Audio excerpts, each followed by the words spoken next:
तो बच्चों NCERT problem को सॉल्विंग कर रहे थे हम लोग सोल्यूशन चैप्टर की। इंटेक्स सोल्व कर चुके थे, 1.6 तक हम लोग आ चुके थे।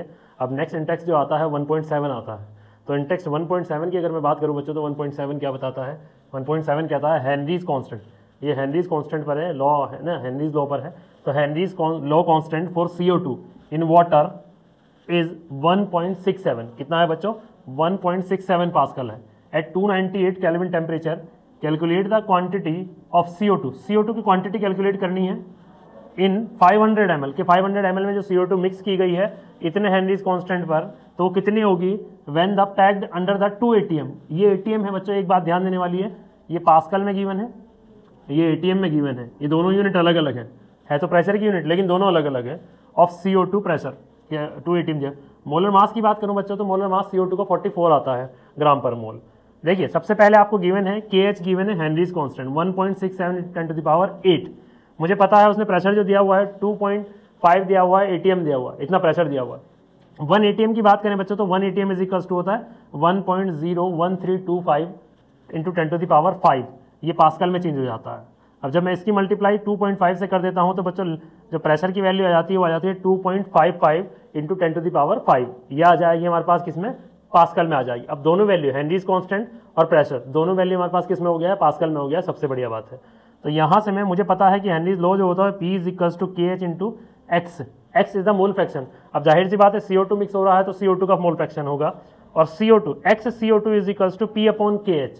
P इज द प्रेशर, कि प्रेशर जो है, और K is the Henry's constant. दोनों का रेशो निकालते हैं तो यहाँ से मोल फ्रैक्शन निकल जाएगा गैस का, कि कितना गैस का मोल फ्रैक्शन है, दैट इज 1.517 × 10⁻³ इसको मैंने सिंप्लीफाई करके लिख दिया बच्चों 0.0015, इतना कर दिया है।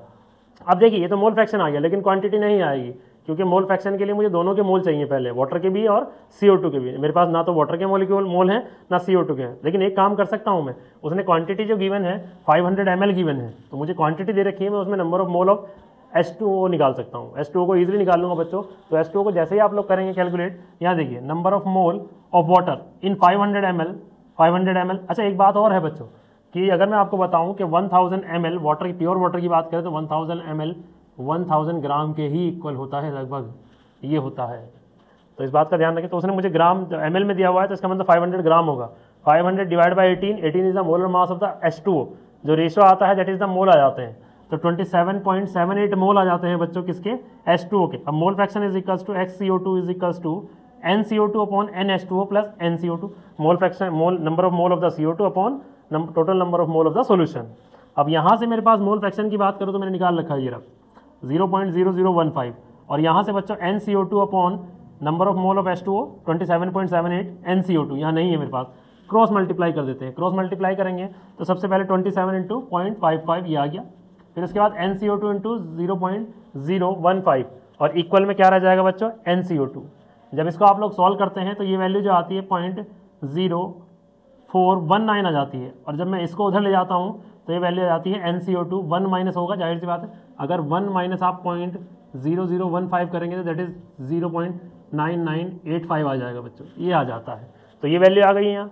अब इसको इसके नीचे ले आते हैं तो इनका जो रेशो आता है वो number of mole of CO2 बता देता है। तो यहाँ से number of mole of CO2 भी आपने निकाल लिया है। अच्छा नंबर ऑफ मोल क्या होता है, mass of the substance to the molar mass of the substance. अगर मैं इस मोलर मास की मल्टीप्लाई इसमें नंबर ऑफ मोल में कर देता हूँ तो मेरे पास क्वांटिटी आ जाएगी, कितनी क्वांटिटी ऑफ CO2 डिजोल्व है। तो ये देखिए, तो W यहाँ मोलर मास मैंने 44 रखा, क्रॉस मल्टीप्लाई में 44 की मल्टीप्लाई उधर हुई, और बच्चों ये जो था नंबर ऑफ मोल इसके साथ मल्टीप्लाई होगी, तो total mass of CO2 is 1.85 ग्राम आ जाता है। तो ये क्वेश्चन था इंटेक्स 1.7। इंटेक्स के और क्वेश्चन देखने के लिए बच्चों हमारी वीडियो को देखते रहें। तब तक के लिए सावधान रहें, सतर्क रहें और देखते रहें रसायन के राज।